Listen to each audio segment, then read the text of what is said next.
Doctor Usha उद्यार बोल रही हूँ। कल के सेशन में हमने एडिनस देखा, अभी एडिनस के बैरियर हम देखेंगे।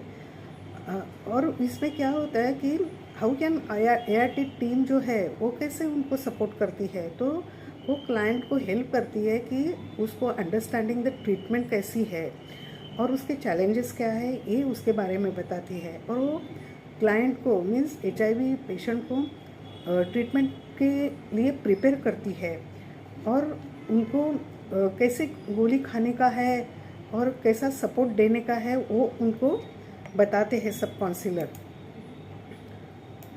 और ये क्या है, काउंसलिंग फॉर द ट्रीटमेंट क्या करते हैं कि वो रैपो और एक ट्रस्ट उन पेशेंट और काउंसलर डॉक्टर से बनता है।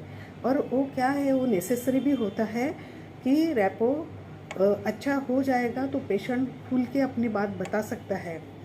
और ये जो लिविंग उनको मैंने सेकेंड सेशन में मैंने बताया है कि जब पेशेंट आते हैं तो पीयर ग्रुप्स में उसका डिस्कशन भी होता है, उनको उनके फैमिली मेम्बर्स को भी हम बोलते हैं और उनको इनकरेज करते हैं कि डिस्क्लोज़र ऑफ HIV बता दीजिए आप किसी को, तो अपने फैमिली मेम्बर में मालूम होना चाहिए। कोई ऐसे पेशेंट है, अपने हस्बैंड भी ऐसे है कि अपने वाइफ को नहीं बताते, और जब हम 6 महीने में उनको बुलाते हैं वाइफ के स्पाउस टेस्टिंग तो वो नहीं आते। तो ये उनको थोड़ा अपना रैपो अगर अच्छा होगा तो हम उनको समझाते हैं। और सब इन्वेस्टिगेशंस क्यों करते हैं, 4 सिम्टम्स TB सीमिंग क्यों करते हैं, ये जो है वो हम सब उनको समझाते हैं और स्टेप बाय स्टेप उनको प्रिपेंडर्स काउंसलिंग करते हैं पेशेंट को। और इसके दौरान क्या करते हैं वो, लेकिन वो क्या बोलते हैं कि हमारा का हम ये गोली नहीं ले सकते। तो क्यों नहीं ले सकते, उसके हज़ारों कारण वो हमको बोलते हैं कि मैंने पहले 6 महीने में लिया है, अभी मुझे अच्छा लगा है। और कोई औरत बोलती है कि मेरे हस्बैंड के पहले ही गोली ख़त्म हो गई थी तो मैंने सोचा कि मेरी गोली उसको दे दूँ। और कभी कभी क्या होता है कि ART सेंटर है वो बहुत घर से दूर रहता है, और वो कभी कभी वो जो ड्रग्स का साइड इफ़ेक्ट्स आता है, टॉक्सिसिटी आती है, तो पेशेंट बंद कर देते हैं। कभी कभी पेशेंट ऐसे भी बोलते हैं कि आई डोंट हैव टाइम, मुझे टाइम ही नहीं मिला लेने के लिए। मीन्स वो इतना, उनके इतने हज़ारों कारण होते हैं ना कि आप बिलीव नहीं करेंगे कि ये जो जेंट्स है वो बोलते हैं मैंने अल्कोहल लिया तो मैं भूल गया, मैं शादी में गया था मैं भूल गया। मीन्स ये मैं भूल गया ही उनके पास बहुत ही सारे कारण रहते हैं कि वो अपना गोली लेते नहीं है बराबर। तो हम उनको बहुत समझाते हैं कि भाई आपको तो लेना ही पड़ेगा, क्योंकि ये अगर एक दिन भी नहीं लिया तो मल्टीप्लाई हो जाएंगे, आपका वायरल लोड बढ़ जाएगा और आपका जो करंट ट्रीटमेंट है वो आपको लागू नहीं पड़ेगा।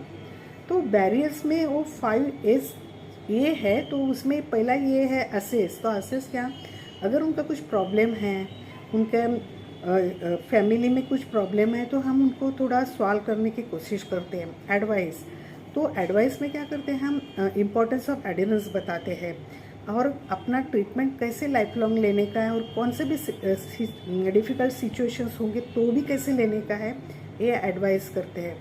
पेशेंट को तीसरा ये क्या है, पेशेंट को एग्री करते हैं कि PL-HIV और केयर गिवर मीन्स वो जो HIV होता है और उसका केयर गिवर होता है उसको भी वो ट्रीटमेंट एडिनेंस का हम प्लान समझाते हैं और उनको उसका इम्पोर्टेंस बताते हैं।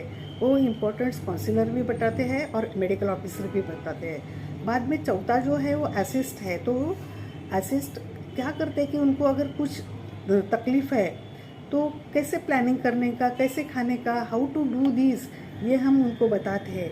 और अरेंज में अगर किधर उनको साइकोलॉजिकल हो गया, उधर टॉक्सिक ड्रग रिएक्शन आ गया, तो उनको हम हॉस्पिटल में, बड़े अस्पताल में भी भेजते हैं और उनको एडमिशन प्रोसीजर भी देते हैं और फॉलोअप भी करते हैं उसका। तो ये चेकलिस्ट क्या होती है इसकी, कि हम एक्सप्लेन करते हैं कि इम्पोर्टेंस ऑफ एडिनेंस क्या है और वो फ्रेश जो स्ट्रैटेजीज है उस पर भी हम फोकस डाल के उनको बोलते हैं। अगर उनको साइकोलॉजिकल साइंस होगा, डिप्रेशन, तो उसका भी हम ट्रीटमेंट करते हैं। ये डिप्रेशन किस में ज़्यादा दिखाई देता है? मदर टू चाइल्ड जो बच्चे होते हैं ना, वो बहुत ही डिप्रेस होते हैं। तो उसका एक सेशन मैं बाद में एक अलग ले लूँगी। और उसका जो एरियाज़ है, क्या क्या एरियाज़ है कि उनके मन में एक भय रहता है कि नहीं, मेरे फ्रेंड्स को समझेगा, मेरे वर्किंग प्लेस पे समझेगा। तो ये जो स्टिग्मा है ना अपने समाज में, वो हम उनको बताते हैं कि ऐसा नहीं है, आप अच्छा और सादा जीवन बिता सकते हैं। अगर आप बराबर गोली खाए तो बिता सकते हैं। तो चेकलिस्ट में मैंने बोला कि उसमें हम ये भी बताते हैं कि ड्रग्स के साइड इफ़ेक्ट्स क्या है, और एडवाइस देते हैं कि माइल्ड इफ़ेक्ट होंगे तो आप घर में क्या कर सकते हैं, और अगर सीरियस इफ़ेक्ट होंगे तो आप हमारे पास आ जाइए। और हम उनको फूड के भी, अच्छा फूड का भी एडवाइस देते हैं। और वो ऐसा कुछ होगा तो एआरटी में हम आने के लिए उनको बताते हैं। लेकिन वो अगर पेशेंट मिस करेंगे, कभी मिस करते हैं, तो हमारे काउंसलर, हमारे जो ORWs के पीपल हैं, वो उनको कॉल करके बुलाते हैं। तो ये सब बैरियर और ये सब हो गया फ्रेंड्स। ये आज मैंने पूरा एडिडेंस का आपको बता दिया 2 सेशन में। पहले इसमें इंट्रोडक्शन दिया था, दूसरे इसमें कैसे हम फॉलो करते हो ये बताया। अगर ये आपको अच्छा लगा तो please like, share and comment कीजिए। धन्यवाद।